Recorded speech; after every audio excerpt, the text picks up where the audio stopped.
তিতাবৰৰ শ্ৰী শ্ৰী কমলাবাৰী সত্ৰত মহাপুৰুষ শ্ৰীমন্ত শংকৰদেৱৰ 456 সংখ্যক তিৰুভাৱ তিথি নাম প্ৰসংগ খোলতাল নৃত্য আৰু গুৰু বন্দনাৰে মুখৰিত শ্ৰী শ্ৰী কমলাবাৰী সত্ৰৰ আকাশপথা অসমীয়া সমাজ জীৱনৰ খনিকৰ জগতগুৰু শ্ৰীমন্ত শংকৰদেৱৰ 456 সংখ্যক তিৰুভাৱ তিথি উপলক্ষে বুধবাৰে দ্বিতীয় বৈকুণ্ঠপুৰীলৈ পৰিণত হ'ল তিতাবৰৰ শ্ৰী শ্ৰী কমলাবাৰী সত্ৰ খোল তাল বৰগীত নাম প্ৰসংগ আৰু গুৰু বন্দনাৰে মুখৰিত শ্ৰী শ্ৰী কমলাবাৰী সত্ৰৰ আকাশপথা পূৰ্বৰ দৰে এইবাৰো শ্ৰী শ্ৰী কমলাবাৰী সত্ৰৰ ভকত বৈষ্ণৱে চাৰিদিনীয়াকৈ আয়োজন কৰা মহাপুৰুষজনাৰ তিৰুভাৱ তিথিৰ প্ৰথম দিনা চাউল ভোজনী দ্বিতীয় দিনা থাপনি তৃতীয় দিনা মূল তিথি আৰু অন্তিম দিনা ভাঙনি অনুষ্ঠানেৰে উদযাপন কৰা গুৰুজনাৰ তিৰুভাৱ তিথিৰ পুৱা গীত নাম কীৰ্তন আদিৰ পাছত গায়ন বায়ন চালি বিহাৰ নৃত্য ওজাপালি কীৰ্তনীয়া আদি পৰিৱেশন হোৱা অনুষ্ঠানত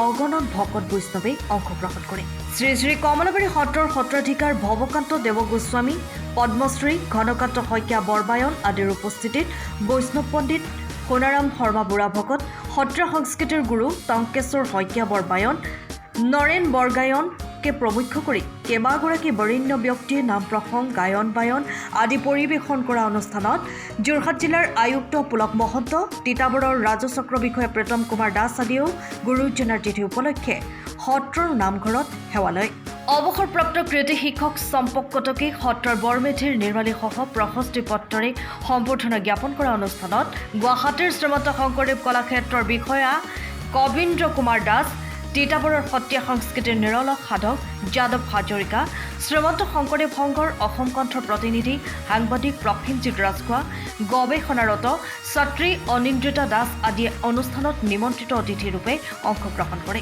আনহাতে তিতাবৰৰ প্ৰতিখন সত্ৰৰ লগতে সত্ৰীয়া সমাজে পুৱাৰে পৰা 4 নাম 14 প্ৰসংগ খোলতাল বৰগীতৰ অমীয়া সুৰে বহুসংখ্যকে মুখৰিত কৰি তোলে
আমাৰ ভাদ্ৰ মাহ হৈছে সংস্কৃতিৰ আজিৰ এখন সৰোবৰ।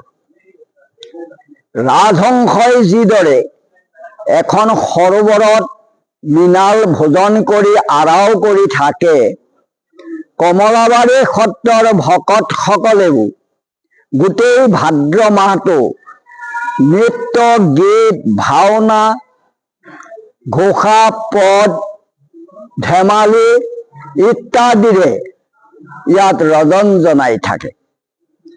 পৰে পৰে ইয়াৰ কৰ্ম চলি থাকে। আজি আমাৰ অসমৰ বিভিন্ন প্ৰান্তৰ পৰা লোকসকল আহিছে। কলাক্ষেত্ৰৰ পৰাও এই কথাখিনি সকলোখিনি চিত্ৰ গ্ৰহণ কৰিছে। তেখেতসকলে নিজেই উপলব্ধি কৰিছে যে আমাৰ শংকৰদেৱ, মাধৱদেৱ আৰু বৰদোলাতা, এই তিনিজনা গুৰুৰ কীৰ্তন মহোৎসৱ বুলি কোৱা হয়। ই উৎসৱ নহয়, মহোৎসৱ। আৰু এই মহোৎসৱ আমি 4 দিনীয়াকে পালন কৰোঁ। চাউল ভোজনী, থাপনি, কীৰ্তন, ভাঙনি। গতিকে এতিয়া চাউল ভোজনী গ'ল, থাপনি কালি গ'ল, আজি কীৰ্তনৰ 3 ভাগৰ এভাগ গৈছে আৰু 2 ভাগ আছে। আৰু এইখিনিৰ পাছতেই আমাৰ কালিলৈ ভাঙনি দিৱসত পুৱাৰ কেইটামান কাৰ্যসূচীৰ পাছতেই যিজনা গুৰুৰ কীৰ্তন মহোৎসৱ পৰে, সেইজনা গুৰুৰ চৰিত্ৰ তোলা হ'ব। ইয়াক পাঠ বুলি কোৱা নহয়, ইয়াক পঢ়া বুলি কোৱা নহয়, ইয়াক তোলা বুলি কোৱা হয়, চৰিত্ৰ তোলা। অৰ্থাৎ মালিয়ে যিদৰে ফুল তোলে, সেইদৰে ইয়াত শাস্ত্ৰৰ যুক্তিসমূহ খটুৱাই আমাৰ শ্ৰীমন্ত শংকৰ মহাপুৰুষৰ কালিলৈ চৰিত্ৰ তোলা হ'ব।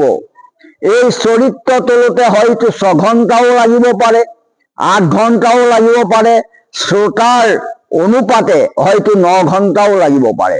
এইখিনি কোনোবা মুখস্থ কৰি আহিব লাগিব, কিবা কিতাপৰ আশ্ৰয় বা কোনোবাজনৰ টোকা গ্ৰহণ কৰি নহয়। ই সম্পূৰ্ণ তোলাজনৰ নিজা কৌশলেৰে সেই চৰিত্ৰ তোলা হয়। গতিকে এইদৰেই আমাৰ চাউল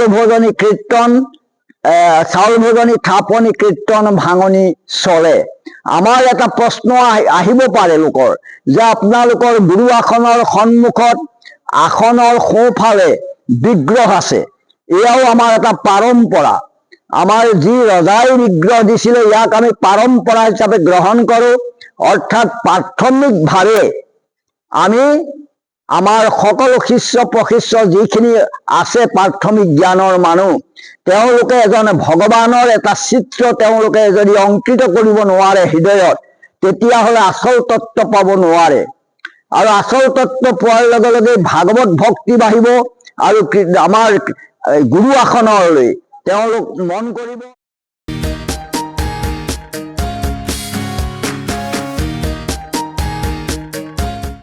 তিতাবৰৰ পৰা Prasenjit Rajkhowa report, time of Assam.